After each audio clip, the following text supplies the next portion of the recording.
اللہ وبرکاتہ.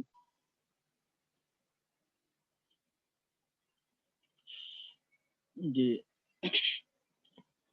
السلام علیکم ورحمۃ اللہ وبرکاتہ. جی آواز آ رہی ہے جی؟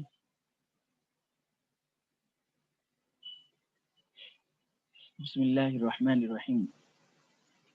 جی الحمدللہ کل اسباب منصرف میں سے وزن فعل کے بارے میں الحمدللہ گفتگو ہو گئی تھی. اب ہم آگے چلتے ہیں.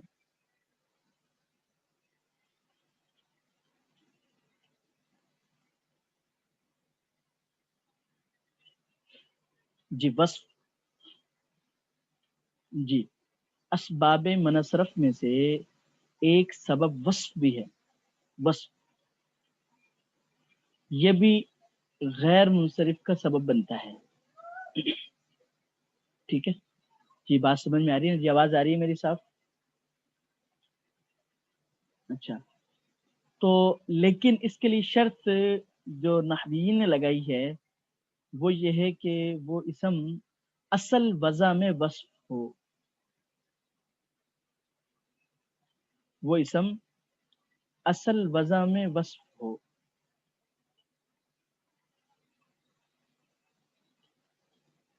اچھا اس کے لیے بھی جو ہے نا خاص طور پر اس کے لیے دو وزن ہیں جہاں پر وصف عام طور پر پایا جاتا ہے.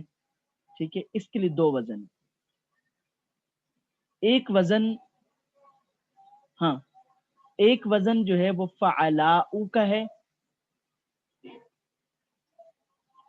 اور ایک وزن جیسے میں نے کل عرض کیا تھا وہ افعلو کا وزن ہے. ٹھیک ہے، اگر افعلو کے وزن کو لیا جائے تو پھر اس صورت میں دوسرا سبب کیا ہوگا وہ کل میں نے عرض کر دیا تھا کہ بھئی وزن فعل کے ساتھ دوسرا سبب کبھی وصف ہوگا. تو وصف میں دوسرا سبب کیا ہوگا؟ وہ علم، وہ وزن فعل ہوگا، کیونکہ علم اور وصف تو جمع نہیں ہو سکتے. بات سمجھ میں آ رہی ہے نا جی؟ علم اور وصف، علم اور وصف یہ تو جمع نہیں ہو سکتے. تو اگر افعلو کا وزن ہوگا تو پھر دوسرا سبب کیا ہوگا؟ جی دوسرا سبب وزن فعل ہوگا. اچھا اگر فعلاؤ کا وزن ہو، فعلاؤ بیضاء جیسے، تو اس میں بھی ہم پہلے پڑھ چکے ہیں کہ بھئی اس وزن پر بھی کیا ہوگا؟ دوسرا سبب وہ الف نون زائدتان ہے، وہ نہیں حمزہ الف ممدودہ ہے، الف ممدودہ.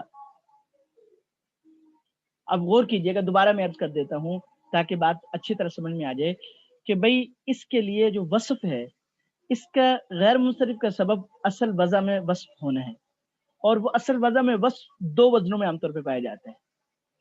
ٹھیک ہے جی، یہ ابتدائی گفتگو ہے. کوئی تفصیلاً جو ہے مزید آپ جیسے ایک دفعہ سمجھ میں آ جائے تو پھر مزید کوئی وزن ملے یا مزید کوئی قاعدہ ملے تو وہ سمجھ میں آ جاتا ہے.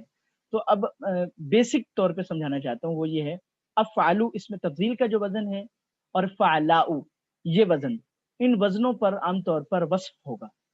اچھا افعلو کے وزن پر اگر وصف ہوگا تو دوسرا سبب وزن فعل ہوگا. ٹھیک ہے، جیسے میں نے آپ سے عرض کیا تھا اللہ اکبر. اب اکبر کیا ہے؟ اس میں تفضیل کا وزن ہے. اب اس میں ایک سبب وصف ہے، افعلو کے وزن ہے، دوسرا سبب جو ہے نا وہ وزن فعل ہے. یا فعلاؤ کا وزن ہوگا جیسے حمراؤ. اب میں نے آپ سے عرض کیا تھا کہ الف ممدودہ اکیلا ہی دو سبب کے قائم مقام ہو جاتے ہیں، لیکن اس وزن پر وصف بھی عام طور پہ اسی وزن پہ آئے گا. تو اس میں دو سبب ہم کر لیں گے، ایک وصف، دوسرا جو ہے نا وہ الف ممدودہ. یعنی یوں سمجھ لیں کہ وصف ان دو وزنوں میں پائے جائے گا. یہ دو وزن ہمیشہ غیر منصرف ہی ہوتے ہیں، افعلو کا وزن بھی اور فعلاؤ کا وزن بھی. دوسرا سبب جو ہے نا وہاں پر وزن فعل ہوگا، یہاں پر الف ممدودہ ہوگا، اور الف ممدودہ اگر اکیلا لیا جائے وہ بھی دو کے قائم مقام ہو جاتے ہیں. تو اس کو الحمدللہ آپ یہ دیکھیں، یہ مثالیں بیضاء، سوداء، خضراء، صفراء، اب یہ سب کے سب کیا ہیں؟ اسی طرح احمر، جی ابیضو اسودو اخضرو اسفرو، وہ بھی وصف ہوگا۔ تو وصف کا میں نے آپ کو معنی کے طور پر یہ بتایا تھا کہ جس میں تعین نہیں ہوتی، کوئی ذاتی وصف بیان کیا جاتا ہے، جیسے مثلا اللہ اکبر، اب اللہ اکبر، اللہ سب سے بڑے ہیں، جی جی جی اب جیسے الثوب احمر، کپڑا کیا ہے؟ سرخ ہے، بہت زیادہ سرخ ہے، جی الرجل ابیض، آدمی سفید ہے، جی السماء جو ازرق، آسمان جو ہے وہ سبز ہے، نیلا ہے، جی جی المقبرت، جی اخضر اصفر، جی اب یہ کیا ہے؟ اسی طرح آپ نے مثالوں میں پڑھے ہوں گے ارقم، جی تو اب یہ سب کے سب کیا ہیں؟ یہ اوزان ہیں، ان میں وصف کا معنی پایا جاتا ہے۔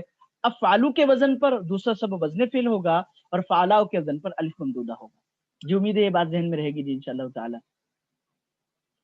اب آگے ہم ان اوزان کو کریں گے کہ جن اوزان کا استعمال کم ہے اور ان کے لیے قاعدے مقرر نہیں، جن اوزان کا استعمال کم ہے اور ان کے لیے قاعدے مقرر نہیں، ان میں سے پہلا سبب ترکیب ہے، ترکیب۔ اب جب اسباب منصرف میں ترکیب کا لفظ بولا جائے گا تو اس سے مراد مرکب منع صرف ہوگا۔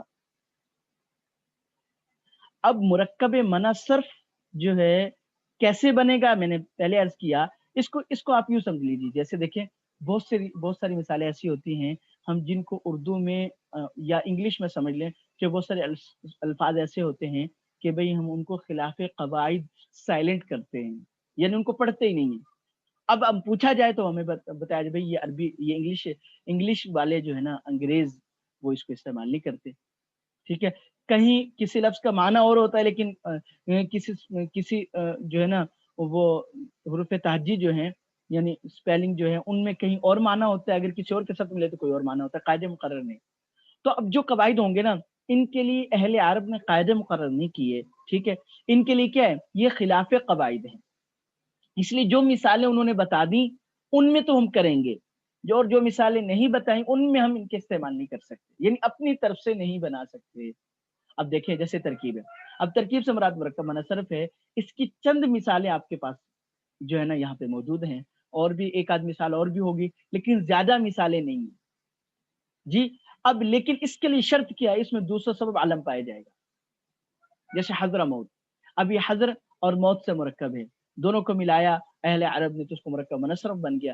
اب اس میں دو سبب غیر منصرف کے، ایک ترکیب ہے اور دوسرا سبب علم، کیونکہ دونوں کو ملا کر ایک جگہ کا نام رکھ دیا۔ بالا اور بکا الگ الگ نام تھے، بالا شہر کا نام تھا بانی شہر کا، اور بکا جو ہے نا وہ بت کا نام تھا غالباً، تو ابھی دونوں کو ملا کر ایک وہ علم بنا دیا، مرکب منع صرف ہو گیا۔ اب اس میں دو سبب ہیں، ترکیب اور جو ہے نا علم۔ معدی کرب، اب یہاں پر بھی کیا ہے؟ معدی الگ تھا، کرب الگ، قریب الگ تھا، ٹھیک ہے، تو غالباً کرب لفظ ہے، تو اب ان کو ملا کر ایک نام کر دیا، تو اب یہ کیا ہے؟ ان کے استعمال بھی کم ہیں، جی ان کا استعمال بھی کم ہے اور ان کے لیے کوئی قاعدہ بھی مقرر نہیں۔ بات سمجھ میں آ رہی ہے جی؟ ان کے استعمال بھی کم ہے اور ان کے لیے کوئی قاعدہ مقرر، ان الفاظ کو آپ یاد رکھیں گے، یہ ذہن میں رکھیں جی انشاءاللہ تعالی، جو الفاظ لکھے ہوئے ہیں انہی الفاظ کو آپ یاد رکھیں، حضر موت، بعل بکا، معدی کرب، جی اگر کوئی چند مثالیں اور مل جاتی ہیں تو آپ کو انشاءاللہ اور بھی کتابوں میں مل سکتی ہیں، لیکن یاد رکھیے گا کہ ان کے لیے قاعدہ مقرر نہیں، استعمال بھی کم ہے، ضابطہ بھی مقرر نہیں، یہ ذہن میں رکھیں گے انشاءاللہ تعالی۔ اب دیکھیں اسی طرح عجمہ، اب عجمہ کی تعریف تو یہ کی ہے کہ بھئی غیر عربی لفظ کو عجمہ کہتے ہیں، ٹھیک ہے، لیکن چونکہ عربی زبان ہے اس لیے اب ہماری جو پنجابی زبان ہے، پشتو ہے، اردو ہے، بلوچی ہے، سندھی ہے، اب وہ بھی عجمہ میں آئیں گی، لیکن ان کے الفاظ کو ہم عجمہ نہیں کہہ سکتے۔ اس میں کیا ہے کہ اہل عرب نے اس کو علم کے طور پہ استعمال کیا ہو، اب اس کا جو ہے نا معلوم نہیں ہے زیادہ، اس لیے اس کے لیے بھی قاعدہ مقرر نہیں ہے۔ تو جو الفاظ مثالیں ہمارے پاس موجود ہیں ہم ان کو کر سکتے ہیں، جو نہیں ہیں ان کو ہم ان کے بارے میں، یعنی جب استعمال ہی کم ہے تو اس لیے اس سے پریشان ہونے کی ضرورت نہیں ہے۔